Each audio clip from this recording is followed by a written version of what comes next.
Hi there, students. Shrinkflation. And while we're at it, skimpflation as well. Both of these are one word. Let's see, I'm sure you all know what inflation is. Inflation is when you go and buy something from the shop and you discover the price has gone up.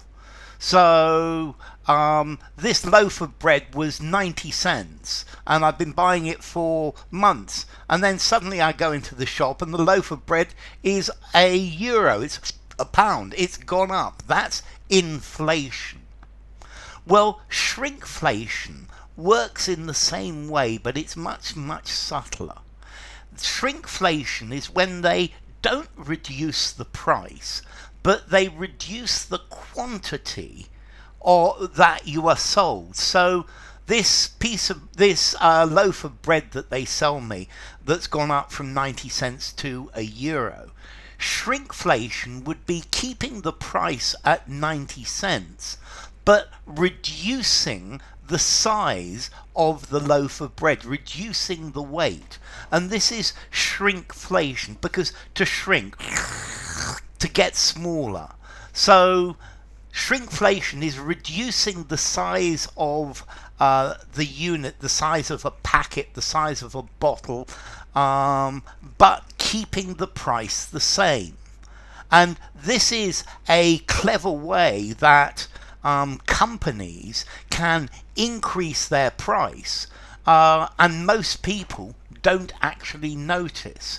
I believe a French supermarket recently has been highlighting shrinkflation, where the products in the supermarket, where the price stays the same, but the size gets smaller.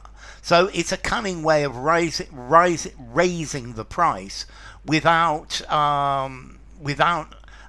you actually noticing it. Yeah, you just decrease the amount, and therefore you've increased the price. But I think shrinkflation is something that, well, I think it's probably always been with us, or always will be with us. Okay, so making products smaller but continuing to market them at the same price. Now, I said skimpflation as well. Skimpflation is another way of doing this. Is to skimp, is to use less of, to skimp on. So skimpflation is using inferior products, or using less quality. It's the practice of reducing the quality of the products but continuing to sell them at the same price. This also is known as quality fade. Okay, so skimpflation, using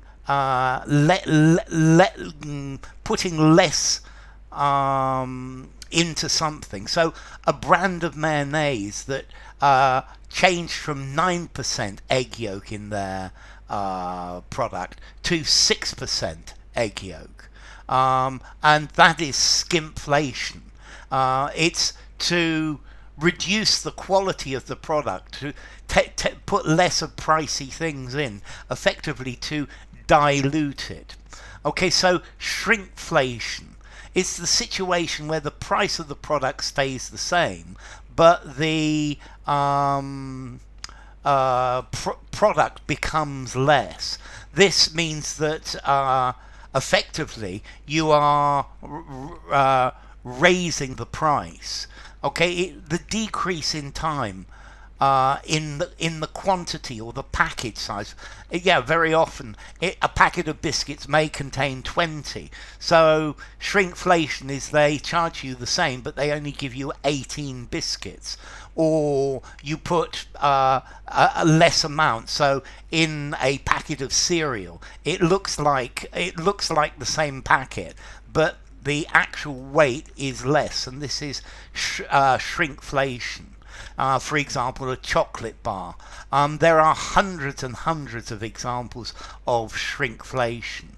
And then skimpflation, using using cheaper materials or less materials to produce the same product. So in the case of skimpflation, the the weight of the product is the same, the price of the product is the same, but the quality is less because it's been diluted effectively.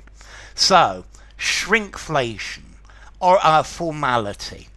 I think I'm going to give this a 5.5 in formality, use anywhere. Skimpflation, 5.5 in formality, use anywhere.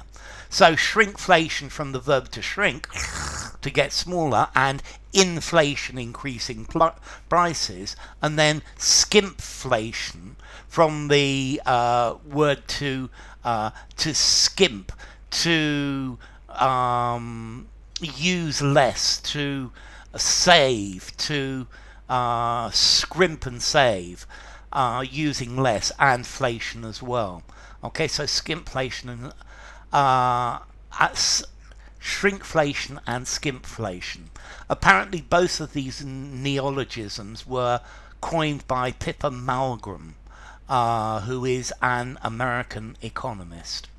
So enough. If you enjoyed the video, give it a rating, subscribe to my channel, and I will see you soon.